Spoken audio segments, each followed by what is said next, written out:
ভাবুন তো, একটা শহরের মানুষ হঠাৎ পাগলের মতো নাচতে শুরু করে।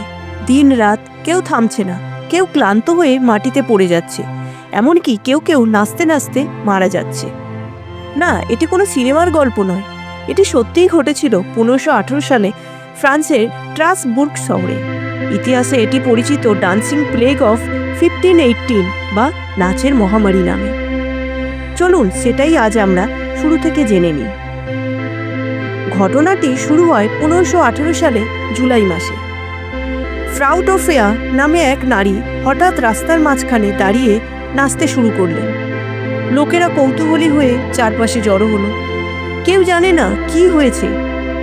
চোখের সামনে এমন দৃশ্য যা সাধারণ কোনো রূপকথার গল্পের মতো মনে হচ্ছে। সবাই ভাবছিল হয়তো এটি সাময়িক, হয়তো কয়েক মিনিটের নাচ। কিন্তু ঘন্টার পর ঘন্টা কেটে গেলেও ফ্রাউ টোফেয়া থামালেন না। দিন গড়াতে না গড়াতেই তার সঙ্গে আরও লোক যোগ দিল। কেউ ক্লান্ত, কেউ ঘেমে নিয়ে একেবারে অবসন্ন, তবু চলছে নাচ দিনের পর দিন। গোটা শহর জুড়ে ছড়িয়ে পড়ল এক অস্বাভাবিক নাচের মহামারী। সবাই ভয়ে আতঙ্কে, কারণে নিজেকে থামানোর উপায় নেই। ফ্রাউ টোফেয়ার স্বামী বহুবার চেষ্টা করেছিলেন তাকে থামানোর, তাকে ঘরে ফিরিয়ে আনার, এমনকি ডাক্তার এনে পরীক্ষা করিয়েছিলেন, কিন্তু কোনো লাভ হয়নি। তার শরীর এবং মন এক ধরনের অদ্ভুত উচ্ছ্বাসে মগ্ন। এক সপ্তাহে নাচের সংখ্যা পৌঁছে গেল 30-এ। এক মাসে প্রায় 400 জন। শহরের মানুষ ভীত ও বিভ্রান্ত, কেউ তাদের থামাতে পারছে না। নাচের ফলে অনেক মানুষ ক্লান্ত হয়ে পড়ছিল, পা ফেটে যেত, ঘাম আর রক্তে ভিজে যেত রাস্তা। কেউ নাচতে নাচতে হার্ট অ্যাটাকে মারা যাচ্ছিল, আবার কেউ অজ্ঞান হয়ে পড়ছিল। তবু তারা নাচ থামাতে পারছে না। কর্তৃপক্ষ ভেবেছিল হয়তো সঙ্গীতই এই উন্মাদদের শান্ত করতে পারবে, তাই তারা শহরের মাঝখানে ব্যান্ড ডেকে আনলো। বেহালা, বাঁশি আর ঢোলের তালে বাজতে লাগলো সুর।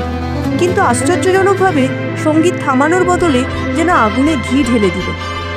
মানুষের নাচ আরও উন্মত্ত হয়ে উঠল। ইতিহাসবিদদের মতে এটি হতে পারে এক ধরনের মাস হিস্টেরিয়া, একসাথে অনেক মানুষের মানসিক নিয়ন্ত্রণ হারানোর অবস্থা। কিছু বিশেষজ্ঞ মনে করেন রুটিতে থাকা বিষাক্ত ছত্রাকের কারণে মানুষ হ্যালোসিনেশনে ভুগছিল। আবার কেউ মনে করেন এটি ছিল সামাজিক চাপ, দরিদ্র, মহামারী, ভয় আর অতিরিক্ত চাপের মিলিত প্রভাব। কিন্তু রহস্যের পুরোপুরি সমাধান কেউ পাননি। শেষে সবাইকে নিয়ে যাওয়া হলো মন্দিরে। শুরু হলো প্রার্থনা আর বিশেষ আচার। ধীরে ধীরে পরিস্থিতি শান্ত হলো। কিছু সপ্তাহ পরে সেই নাচ থেমে গেল। কিন্তু আজও কেউ নিশ্চিতভাবে বলতে পারছে না কেন 1518 সালে শত শত মানুষ নাচতে নাচতে মৃত্যুর কোলে ঢলে পড়েছিল। নাচ আনন্দের প্রতীক, কিন্তু 1518 সালে সেই নাচই হয়ে উঠেছিল মৃত্যুর ছায়া। এই ঘটনা আজও ইতিহাসে এক অদ্ভুত, অবিশ্বাস্য ও ভয়ঙ্কর গল্প হিসাবে রয়ে গেছে। ইতিহাসের এমন অদ্ভুত ও রহস্যময় ঘটনা জানতে চাইলে লাইক ও সাবস্ক্রাইব করুন secrets of history by Aparna, আর জানুন আরও হারিয়ে যাওয়া ইতিহাসের গল্প।